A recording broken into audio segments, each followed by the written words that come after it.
कि जब इश्कजाद मैंने लिखा था तो लोग फोर्ट डरावर घूमने गए थे, वहाँ किताब लेके गए थे और कहते थे हमें सलागार याद आ रहा है, यहाँ से आ जाएगा वहाँ से आ जाएगा। मुझे लोग कहते हैं कि तुम लिख दो, सास बहू की कहानी लिख दो या इस तरह की, तो मैं कहती हूँ मेरा वो राइटिंग स्टाइल है, मैं वो लिख ही नहीं सकती। जारिम के लिए जो स्ट्रगल होती है वो ये होती है कि जारिम को उसकी बड़ी बहन पसंद आ जाती है जो ऑलरेडी तलाक याफ्ता भी है, डांसर्स भी है बहुत। मुझे अचानक कॉल आती है, लोग रो रहे होते हैं फ़ोन की दूसरी तरफ, तो मुझे बताते हैं कि हम आपका नॉवल एंड कर चुके हैं या हमने आपका नॉवल पढ़ा है या आपने कैसे लिखा, ये तो हम है नहीं है ना, तो आप 2-3 महीने में आप एक नॉवल कंप्लीट कर लेते। तो पहला नॉवल 2016 में आया दिल लगी और उसे बहुत पजीराई मिली अल्हम्दुलिल्लाह। उसके बाद फिर ये सिलसिला चल निकला। पहले तो वो मेरे नॉवल के फ़ैन होते हैं और उसके बाद जब मैं उनको कोई चीज़ लिख दूँ तो फिर वो मुझे डीमोटिवेट करना शुरू करते हैं कि नहीं नहीं ये तो नहीं चलेगा। अस्सलाम वालेकुम नाज़रीन, मैं हूँ आपकी मेज़बान काबिल अमानत और आप देख रहे हैं स्टूडियो 5। नाज़रीन इस वक्त मेरे फ्रेम में मौजूद है नाज़िया कामरान साहिबा, और अगर इनके इंट्रोडक्शन की बात की जाए तो इंट्रोडक्शन बहुत लंबा है जी। मैंने बड़ी मुश्किल से याद किया कि 2016 में ये वाहिद खातून है जिन्होंने पाकिस्तान में पहली दफ़ा ऑनलाइन बुक स्टोर शुरू किया और उसी के साथ साथ जो है वो पाकिस्तान की पहली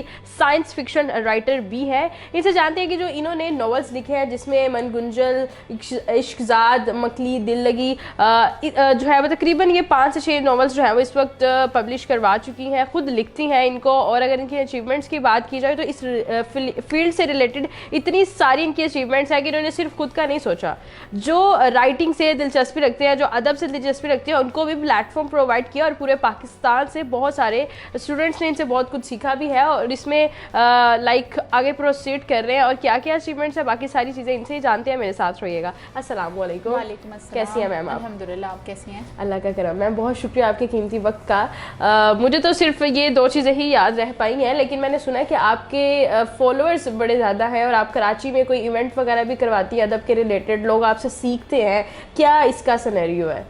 इसका सिनेरियो ये है कि मैंने फेसबुक पे एक अदबी प्लेटफॉर्म बनाया है, पेबवर्ब द आर्टिस्ट प्लेटफॉर्म के नाम से, और वहाँ पर नए लिखने वाले, नए सीखने वाले, इसके अलावा जो अगर किसी को फोटोग्राफी में दिलचस्पी है, पेंटिंग करना चाहते हैं, तो वो सारे सेगमेंट वाइज जो है वो वहाँ पर मैं सिखा रही हूँ चीज़ें। और फिर उसके बाद हम उनके मंथली कॉम्पिटिशन्स करवाते हैं और मंथली कॉम्पिटिशन्स के बाद वो ईयरली कॉम्पिटिशन्स के थ्रू सेलेक्ट होते हुए हमारे इवेंट्स का हिस्सा बनते हैं और वहाँ पर उनको इनाम इकराम से नवाजा जाता है। वहाँ पर बड़ी बड़ी मीडिया पर्सनैलिटीज़ को इन्वाइट किया जाता है ताकि वो स्टेज पर आएँ और उनके सामने अपना काम शेयर करें। ज़बरदस्त हो गया। तो अच्छा, एक चीज़ है जो कि कहा जाता है कि जब कोई नॉवेल्स वगैरह लिख रहा होता है कि जी इस बंदे नू या बंदी नू इश्क ने सताया है या फिर इसकी इश्क में बड़ी गहरी दिलचस्पी है, तो आपने ये काम फिर शादी से पहले क्यों नहीं किया? पहले क्यों नहीं लिखे आपने नॉवेल्स? हाँ, बाद मुझे में भी यही डर था। कॉलेज में मैं शायरी वगैरह कर लेती थी, मेरी डायरीज बनी हुई थी, और फिर अगर अम्मी के हाथ कुछ लग जाता था तो फिर क्लास लग भी सही की क्लास होती थी। और फिर डर भी यही होता था कि ऐसा ना हो लोग कहें पढ़ाई में अगर नंबर कम आए तो शायद वजह यही है लिखना लिखाना, तो ये एक सोच भी थी। और 1-2 दफ़ा उन्होंने हाल के लिए लिखा, बच्चों के मैगजीन्स के लिए लिखा, और फिर कभी छपा कभी नहीं छपा तो बहुत ज़्यादा डीमोटिवेट भी हो गई। तो फिर इसलिए मतलब ये कि बचपन से ही आपको लिखने से ना बहुत जो अदब से शौक था आपको अदब का, ज़बरदस्त हो गया। तो ये नॉवेल्स लिखने का सिलसिला कब स्टार्ट हुआ? 2016 से स्टार्ट हुआ। मैंने जब अपना ग्रुप का पहला इवेंट किया उसके बाद उन राइटर्स की हिम्मत देखकर, क्योंकि वो सारे पाकिस्तान के मुख्तलिफ शहरों से, छोटे छोटे गाँव से सफ़र करके कराची पहुँचे थे अपने वालिदैन को लेकर, और उनको लग रहा था कि कोई बड़ा प्लेटफॉर्म है, वाकई कोई इवेंट हो रहा है। तो फिर वो हिम्मत देख के मैंने सोचा जब ये सब लिख रहे हैं तो मैं भी क्यों ना अपना जो है डायरी में छोटे छोटे प्लॉट्स लिखे, उनको उन पे जरा कलम चला के देखती हूँ। और फिर पहला नॉवल 2016 में आया दिल लगी और उसे बहुत पजीराई मिली अल्हम्दुलिल्लाह। उसके बाद फिर ये सिलसिला चल निकला। ज़बरदस्त हो गया। तो आप एक नॉवल लिखने में क्या पहले टॉपिक सोचती हैं या कहानी सोचती हैं या आसपास कोई ऐसी चीज़ होती है आपको लगता है कि मुझे इसको लिखना चाहिए, क्या सोच के आप लिखती हैं? हाँ, ये होता है। दिल लगी तो एक ऑलरेडी लिखा हुआ प्लॉट था। मकली मुझे एक बचपन में ख्वाब 1-2 दफ़ा बहुत रिपीटेडली आया था और मैं बहुत डर गई थी वो ख्वाब देखकर, तो उस ख्वाब को मैंने बेस बनाया इस नॉवल का और वो इसलिए लिखा।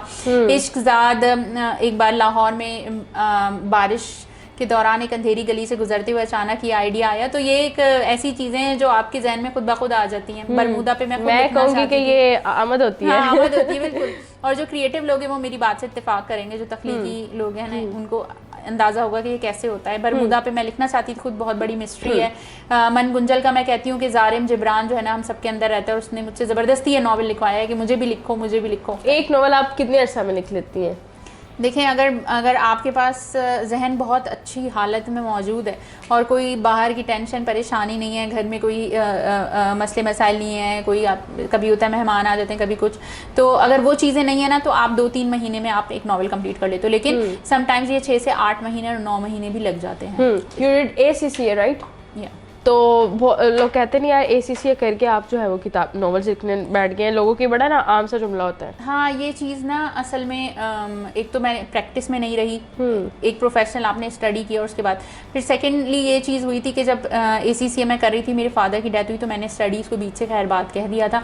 और उनकी डेथ के बाद बड़ा मेरे जहन पे असर हुआ था और मैं कुछ अर्सा मेडिकेशन पे रही, डिप्रेशन की कुछ मैंने दवाइयाँ वगैरह ली, तो उससे मुझे एक शॉर्ट टर्म मेमोरी लॉस हुआ था। तो लाइफ के जो 2 ईयर का स्पैन है वो मुझे याद ही नहीं है कि उस बीच में मैंने क्या किया है और पढ़ा है अगर, या मेरी कोई दोस्तें हैं उस बीच में, या मुझे कोई मिलता है बाहर तो मैं उसको देखती रहती हूँ और पहचान नहीं पाती। तो ये एक शॉर्ट टर्म मेमोरी, हाँ, तो वो फिर मैं इसलिए प्रैक्टिस भी नहीं कर पाई। और फिर मैं अपने जहन को ही, कहते हैं ना, आप सुकून देने के लिए क्रिएटिव साइड पे आ जाते हो, तो मैं अपने जहन में चलते हुए खेलते इन कैरेक्टर्स को ही किताबों की सूरत में बाहर लिया। आपको जो अभी तक आपने नॉवेल्स लिखे उसमें सबसे ज्यादा कौन सा पसंद है?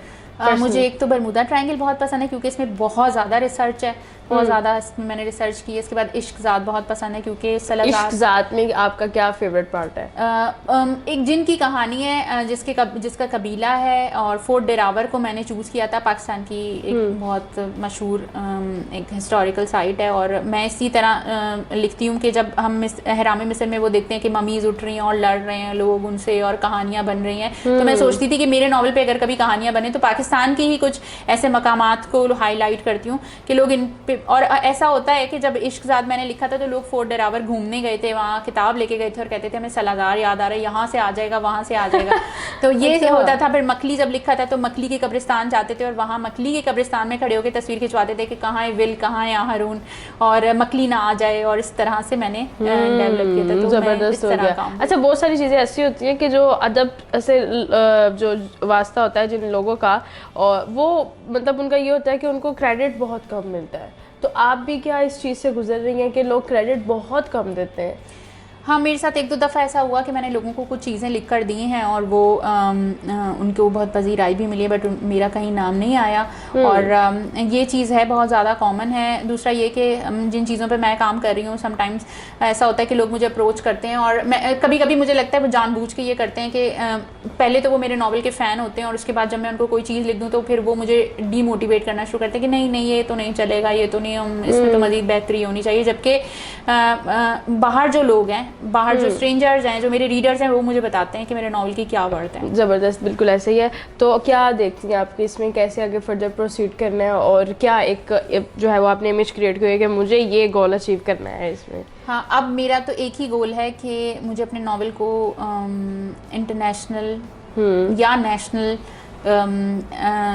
स्क्रीन्स पे लेके जाना है। As a science fiction writer मुझे अपने आप को मुतारिफ कराना है। पाकिस्तान में अगर नेटफ्लिक्स पे कोई साइंस फिक्शन पे काम करना चाह रहा है, विद द देसी टच ज़रूर होना चाहिए ना, जैसे हम मिस्र पे इसके साथ एक अलग ही अफेक्शन है, तो वो मैं लिखती हूँ उसी तरह। और मैं अपने नॉवेल्स को बड़े पर्दे पे देखना चाहती हूँ और मैं इसके लिए स्ट्रगल कर रही हूँ और वही करूँगी। मुझे लोग कहते हैं कि तुम लिख दो, सास बहू की कहानी लिख दो या इस तरह की, तो मैं कहती हूँ मेरा वो राइटिंग स्टाइल है, मैं वो लिख ही नहीं सकती, मैं वो नहीं कर सकूंगी। जो हर इंसान का अपना एक ग्राउंड होता है, तो बस मैं सही टाइम का इंतजार कर रही हूँ और हो सकता है अल्लाह ताला ने कुछ बेहतरीन लिखा हो, जब भी मुझे इतना इंतजार करना पड़ रहा है। बिल्कुल, अल्लाह ताला के हर काम में कोई ना कोई मसलहत होती है। और मैं चाहूँगी कि जो आपने रिसेंटली मन गुंजल एक नोवेल लिखा है जिसने मुझे बहुत ज़्यादा पर्सनली अट्रैक्ट किया है, और मैं मतलब एक था क्वेश्चन मार्क के मन गुंजल, ये कौन से गुंजल? अच्छा, मन में तो बहुत सारे गुंजल होते हैं, ये कौन सा गुंजल है? आप मन गुंजल के रिलेटेड क्या चीज़ अब शेयर करना चाहेंगी कि व्हाट इज़ मन गुंजल बेसिकली? मन गुंजल हमारी माशरे की उन रिवायतों को हाईलाइट करता है जिन्हें हम दीन के नाम पर अपनाए हुए हैं, जबकि दीन में ऐसा कोई हुक्म नहीं है। दीन में हुक्म है कि आप अपनी उम्र की बड़ी औरत उम्र से बड़ी औरत से शादी कर सकते हो, आप तलाक याफ्ता को अपने घर की इज्जत बना सकते हो। ये कोई बुरी चीज़ नहीं है, बुरी बात नहीं है। और रिवायतों के नाम पे या लोग क्या कहेंगे के नाम पे आपने बहुत सारी चीज़ों को माशरे में कॉमन कर दिया। जैसे शादियों में मैंने देखा है कि डांस कल्चर है, बहुत आम है, बट अगर कोई उसे एज अ प्रोफेशन हमारे पाकिस्तान में यहाँ अपनाना चाह रहा है। देखिए पाकिस्तान में इंटरटेनमेंट इंडस्ट्री अगर है तो उसको बहुत ज़्यादा टारगेट किया जाता है कि एंटरटेनमेंट इंडस्ट्री पाकिस्तान की बहुत बड़ी है as compared to other industries. बिल्कुल। और अगर आप देखते हैं इंडिया की बात करते हैं स्पेसिफिकली, तो इंटरटेनमेंट इंडस्ट्री से उनको पहले एक जाना गया पूरी दुनिया में, उसके बाद उनको दूसरी फील्ड में एक्सेप्ट किया गया कि ये खुश रहने वाली, इंजॉय करने वाली कौम है, इनके यहाँ ये रसूमात हैं, ये चीज़ें हैं, तो हम अपनी एंटरटेनमेंट इंडस्ट्री को क्यों नहीं प्रमोट करते। अगर कोई डांस सीखना चाह रहा है, कोई परफॉर्म करना चाह रहा है, परफॉर्मिंग आर्ट्स के तौर पे उसको हम क्यों नहीं ले रहे। तो इसमें भी सोहा जो है वो एक इंटरनेशनल फ्यूजन डांसर है और वो बड़े बड़े शोज भी करती है, बड़ी कॉन्फिडेंट लड़की है। और जब उनकी रिश्ते की बात होती है तो सबसे पहला एतराज़ जो उठाया जाता है फैमिली की तरफ से लड़के की कि भाई ये डांसर्स हैं और हम नहीं करेंगे, लेकिन जारिम के भाई का रिश्ता वहाँ हो जाता है बहुत उसके बाद भी। बट जारिम के लिए जो स्ट्रगल होती है वो ये होती है कि जारिम को उसकी बड़ी बहन पसंद आ जाती है जो ऑलरेडी तलाक याफ्ता भी है, डांसर्स भी है, बहुत खुद सर भी है, खुद एतमाद भी है, उसका कॉन्फिडेंस लेवल ऑलरेडी, एक रिश्ता वो निभा चुकी है और उसको पता है कि इनको कैसे डील करना है, मर्दों को कैसे डील करना है। तो वो बड़ी थोड़ी सख्त भी है। बट जारिम जब उसे कन्विंस कर लेता है तो फिर उसके जहन, जब उसके कन्विंस करने के बाद जब उसको ये एहसास होता है कि लोग क्या कहेंगे, वो जो उसकी स्ट्रगल है और उसके बाद बेसिकली मन Gunjal, this is all about. और फिर क्योंकि सोहा को आप उस पॉइंट तक ले आए, वो नहीं मान रही, वो आपको कह रही है यार तुम बच्चे हो, और फिर आप उस पॉइंट पर ले आए और उसके बाद आप फिर पीछे हट रहे हो और फिर आप जब दोबारा मनाने जाओगे तो उसका क्या रिस्पॉन्स आएगा?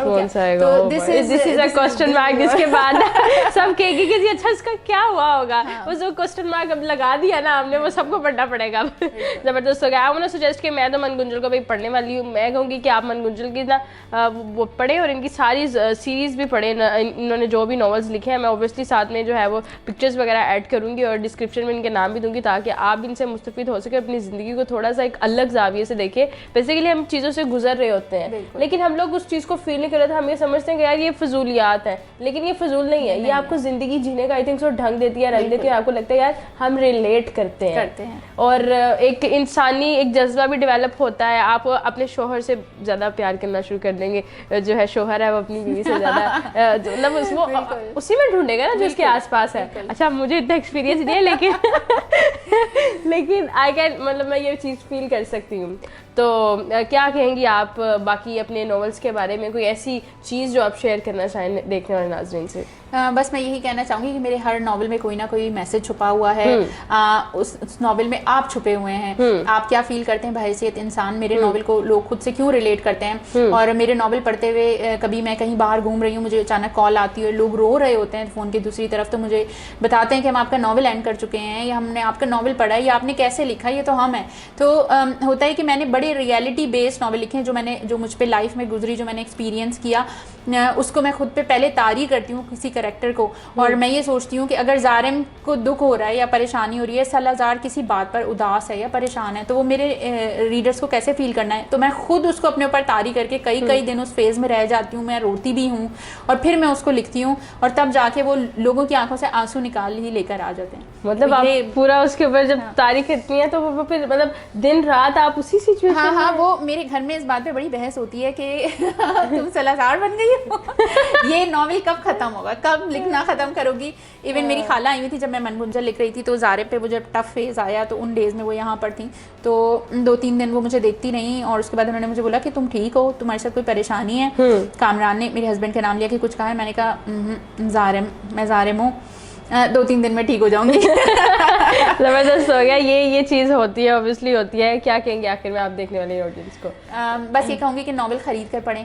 एक तो हमारे यहाँ पाकिस्तान में बहुत कॉमन है, एक तो लोग हम कुछ अभी तो मेरे, क्योंकि अल्हम्दुलिल्लाह मुझे लोग पब्लिशर्स ने राइट्स ले लिए हैं मुझसे और अब वो छापते हैं। अदरवाइज़ मैंने शुरू के 3-4 नॉवल्स पे खुद अपने पैसे लगाए हैं और उसके बाद फिर जब मुझे ये मैसेज आता था कि हमें तो गिफ्ट कर दो, हमें ये दे दो, तो ये ना करें। अगर कोई अपनी मेहनत से लिख रहा है, उस कई दिन कई रातें लगा रहा है, तो आप प्लीज़ किताब को ख़रीद कर पढ़ें। और किताब पढ़ने का जो कल्चर है ना, PDF मांगना कि PDF कॉपी दे दें, ये दे दें, वो दे दें, लिंक दे दें, ये नहीं करें।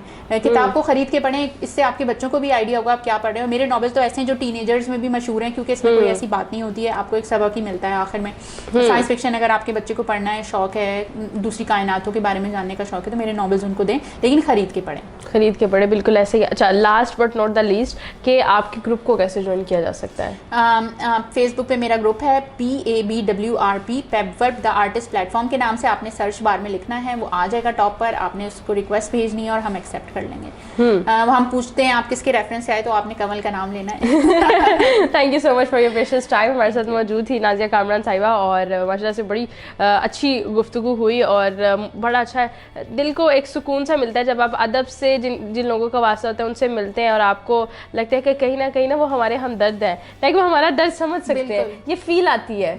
और जब मैं ज़रूर चाहूँगी कि आप इन नॉवेल्स को ज़रूर पढ़ें एंड दिस इज़ नॉट आप ये नहीं कह सकते इसको कि ये कोई प्रोमोशनल स्टोरी है, दिस इज़ नॉट।